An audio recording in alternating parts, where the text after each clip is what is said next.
Hello and welcome to the latest episode of the Bearded Mystic podcast, and I'm your host, Rahul N. Singh. Thank you for taking out the time today to either listen or watch this podcast episode.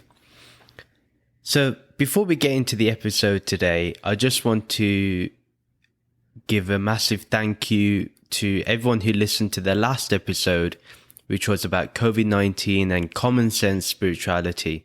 I really have appreciated your comments, your shares on Instagram, on Facebook, on TikTok. It has been really engaging, and I want you to know that if you are speaking on the behalf of science and spirituality, just know that I'm always there to help you.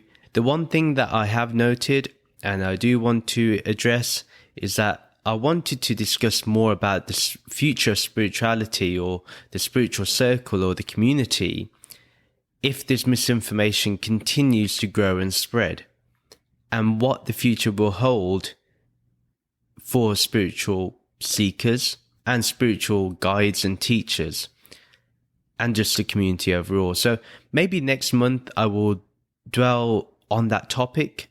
Let me know on social media if you are interested in knowing what I think the future holds for spiritual seekers and the community at large. Today we're going to talk about 3 Hollywood movies that I have been greatly inspired by, and I've really enjoyed watching them, and I want to discuss how they hold deep spiritual truths. Now, each one of those movies has something connected between all of them, and it's all about knowing reality from the absolute perspective, or in Advaita Vedanta, which we refer to as Brahman, or is it the reality that is transactional, which is termed as Maya? The first movie we'll be discussing is Interstellar.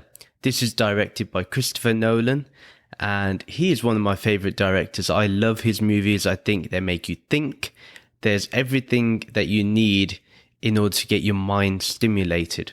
I love movies that make us introspect and they add more to your life. But getting to Interstellar, if you notice in the movie, there's always a reference to they. And I really like this because during the movie, when you watch it for the first time, you kind of think, well, who is they? Are they aliens? Is it a specific god, or are they deities? Who is this they? It brings across an otherworldly presence across the movie. Later on, we realize that when the character is referring to they, he's actually talking about us. And the spiritual truth is, it gets rid of the illusory aspect of separation. That in fact, we're all interconnected beyond dimensions, beyond time and place and space. We're all interconnected. We're all made from the same stardust. This interconnectedness is what makes us one. In this movie, it's hinting towards our oneness and getting rid of the false sense of separation. For example, when we look at other people as different to us, and therefore, instead of embracing those differences and that diversity, we see it as a point to separate ourselves. But actually, that's not what we should be doing in spirituality. It's all about embracing other people's differences and diverse aspects, and seeing the unity that's underlying everything. I really loved the reference to they when really it's about us. There is also the scene of infinite dimensions. If you remember, there's that scene towards the end where there's a repetition of the image that we can see in multiple ways. It just seems endless. This is like in Hindu philosophy of Indra's net, or we can say that everything that is happening now is happening in the future and has happened in the past. So this aspect of time is discussed here. And time in itself, again, is our man-made concept, right? We have created time in terms of how long it takes the Earth to go around the sun. It's our concept. Time is always about being in the present moment. With that, we should look at the world in a non-dual way. When we look at duality, there is a difference between the time of the past and time of the future, and the time that is right now. But in reality, if you look at it, there is only now. The time that was in the past has gone, or is not even present now, and the time in the future is not present now. What I'm trying to say is, time in itself is only in the now. The experience of time is only in the now. And again, according to how we understand time. But for the mind, is there really time? Or have we created that veil of illusion of time within our mind? But again, this whole thing about infinite dimensions that is in this movie is making us question our understanding of time. When we see the bookshelf being knocked, when we're watching the movie in a linear way, we see it as something happening in the future, but actually it was happening in what would be the past, but at the time it's happening in the present. If you really understood what I mean by this is, time is all in the now. And this is something that I believe Interstellar was showing us. The fourth, or the infinite dimension that is mentioned, there's a very beautiful quote in the movie. Love is the one thing that we are capable of perceiving that transcends dimensions of time and space. And that is really true. When you think about it, when you're in love with something or someone, there's that thing where time doesn't exist. You wonder, where did time disappear? Our experience of time changes. For example, if you're really bored, you literally can see every second going by and you're absolutely not enjoying yourself. While when you're really enjoying yourself, time just goes by, hours go by, and you're like, where did the hour go by? You were really enjoying yourself. Our perspective of time is also illusory according to how we enjoy ourselves. And here, it's because we love something, or in love with someone, or we're loving an activity that we're doing. And time goes by very fast. So again, we've got to understand that it's that love is that one thing that can transcend dimensions of time and space. Love is the closest thing we can refer to as God or Brahman. Without that unconditional love, how can we see the infinite number of dimensions that are available to us? I don't mean it like in astral projection. I just mean it in terms of the layers of reality is seen and perceived. One of the important lessons I feel that is in Interstellar is the misuse of land, the misuse of Earth, and the dire warning that it is showing. Now, it's very easy. A lot of people now are thinking of going to Mars or wherever in the future. They're looking at time travel or space travel so they can escape the Earth in its impending doom. But I think it's more important to solve the issues we have now in the moment. There's no point in having targets for the future, because think about the amount of damage that is going to happen in those years.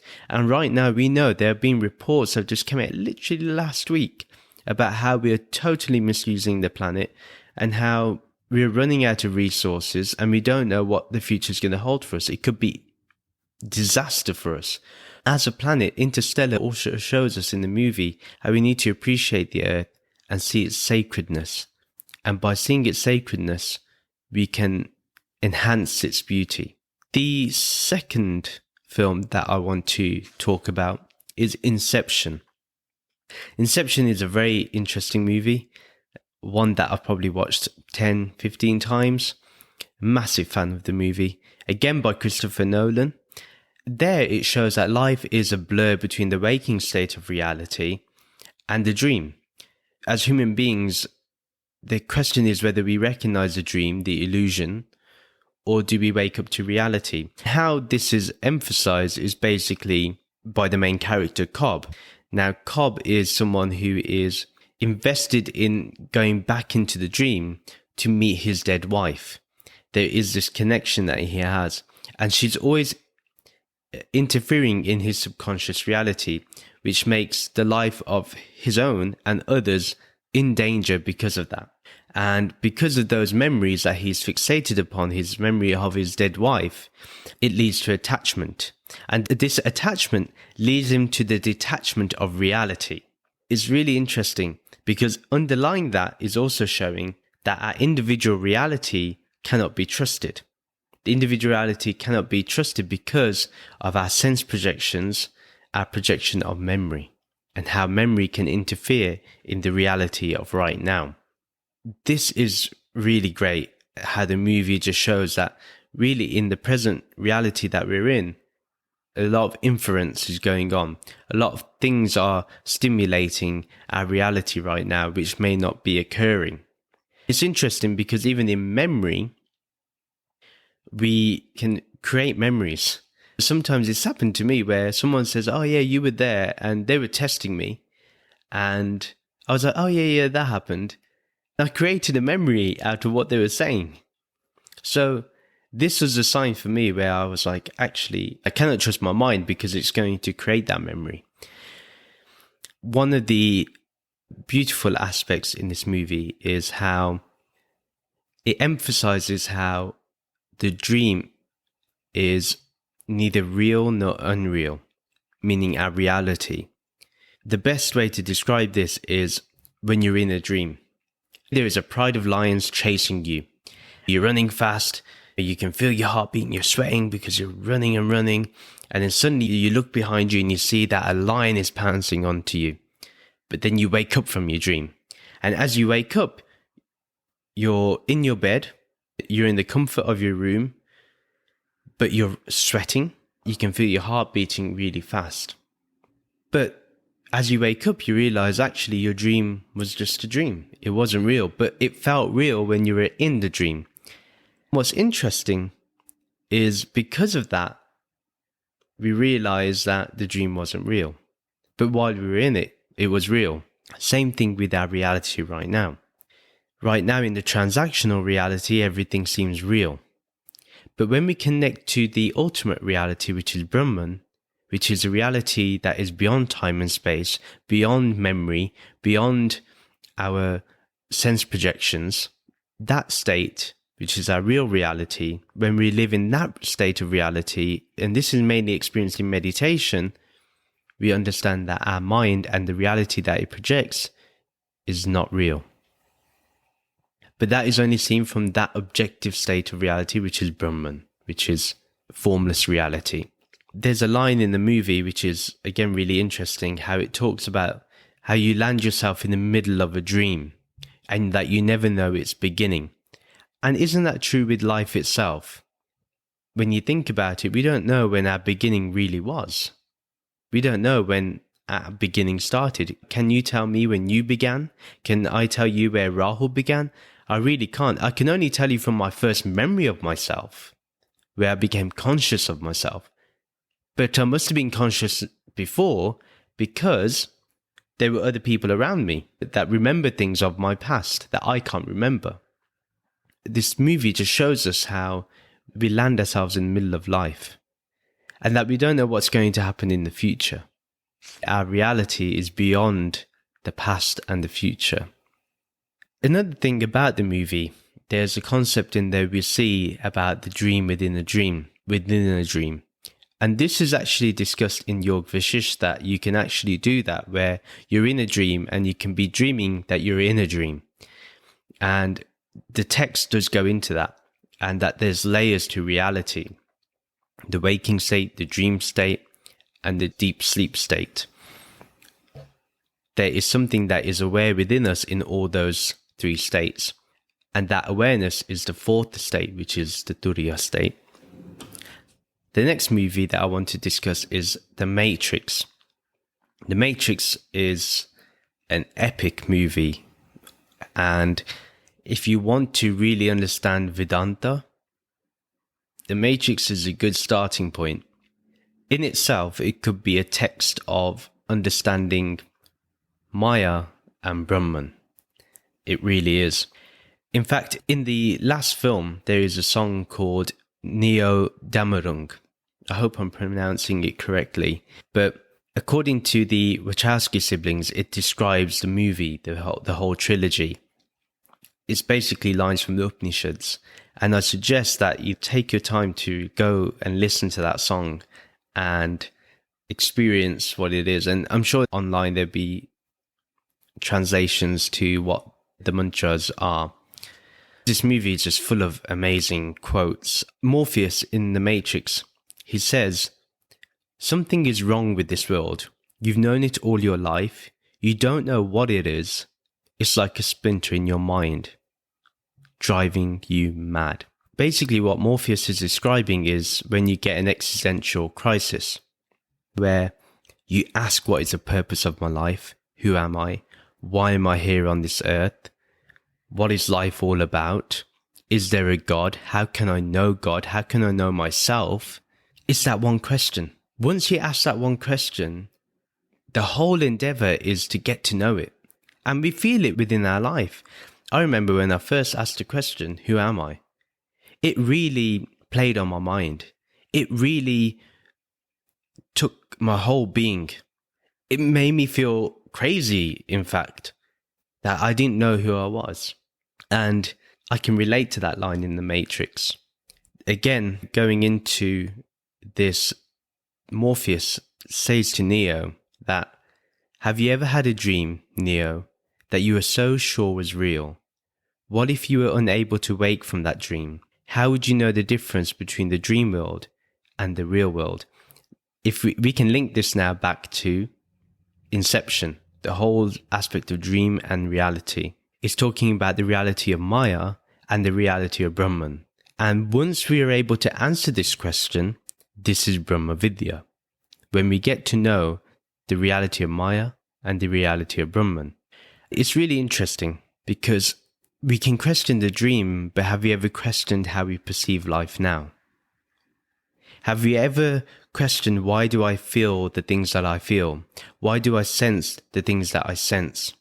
Why is it that I see a memory different and perceive it differently to my own spouse or my own family members? Why is it that someone can get involved in the same accident and yet perceive it in two different ways or multiple different ways? It's that question. Those questions are making us think about what is the dream world, what is reality. Is what we see real? Is what we perceive in this world, is this video that you're watching, is that real? Is that everlasting? Morpheus goes further to say, the Matrix is everywhere. It's all around us, even in this very room. You can see it when you look out of your window and when you turn on your television. You can feel it when you go to work, when you pay your taxes. The Matrix is the world that has been pulled over your eyes to blind you from the truth. That's Maya. The Vedanta explanation for Maya is that this world that we perceive is hiding Brahman, is hiding the ultimate reality. The ultimate reality is there, it's always there, but because we take this world as real, as completely real, definitively real, we never understand that there's a deeper reality. We take everything that we see as reality itself, but actually, it's not. The Matrix in this movie is this world is a virtual reality, like a hologram. The scriptures, the Upanishads, the Bhagavad Gita really hones in on how we can differentiate the real and the unreal, the changing and the changeless. And that's how we differentiate between Brahman and Maya, or the transactional reality. And this is a good one. And I believe in this completely.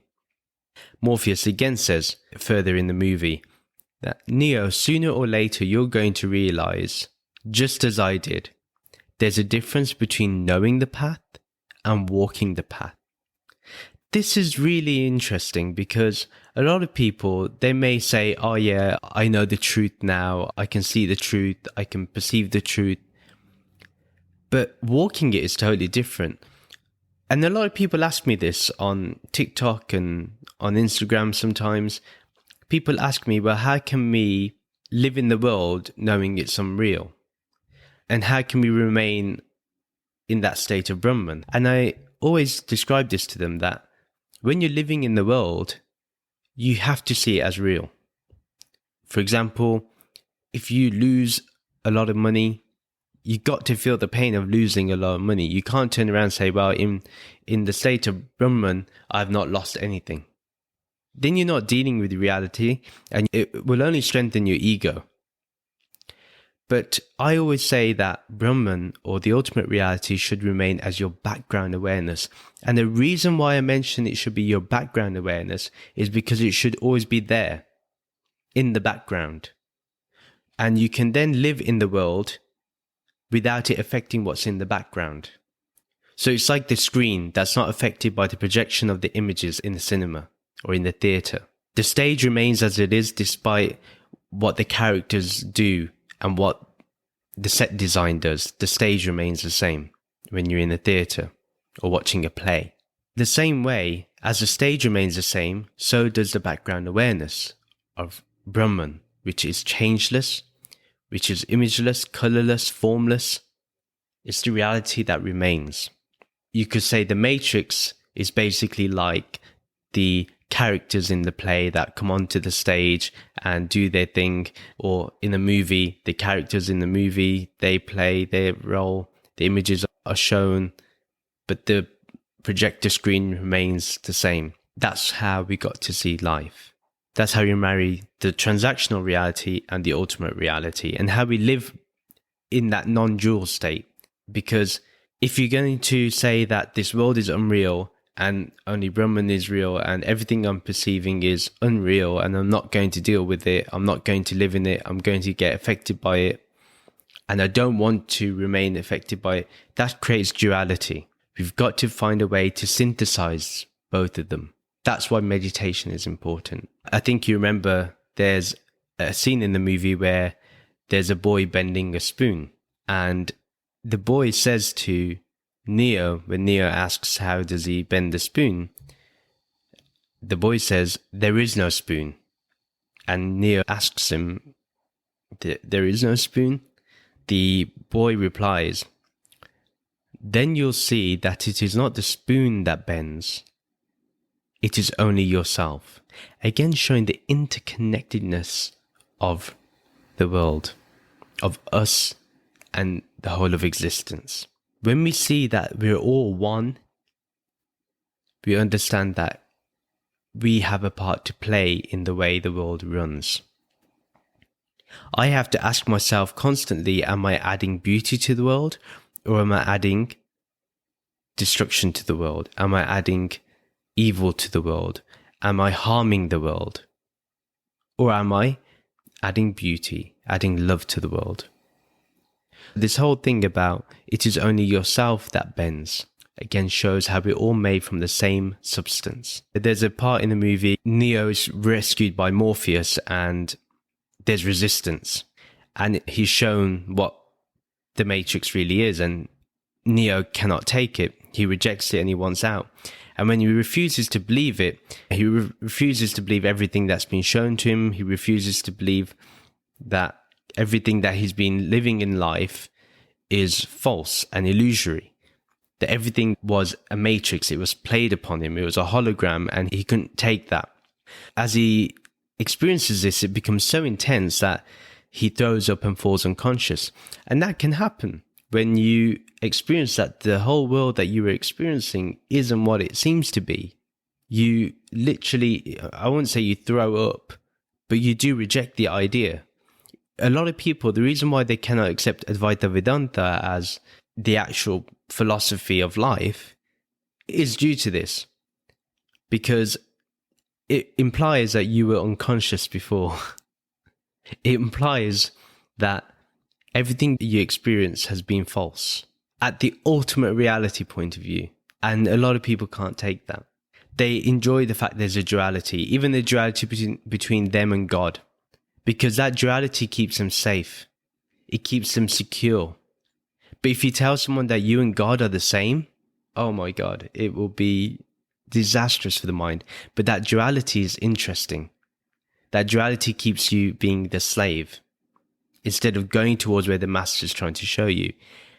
This whole journey between Morpheus and Neo in The Matrix is between a preceptor and the disciple. The master is constantly telling the disciple to grow, and is showing ways how to grow. Shows you the difference between the transactional reality and the ultimate reality, between Maya and Brahman. But are we willing to accept that?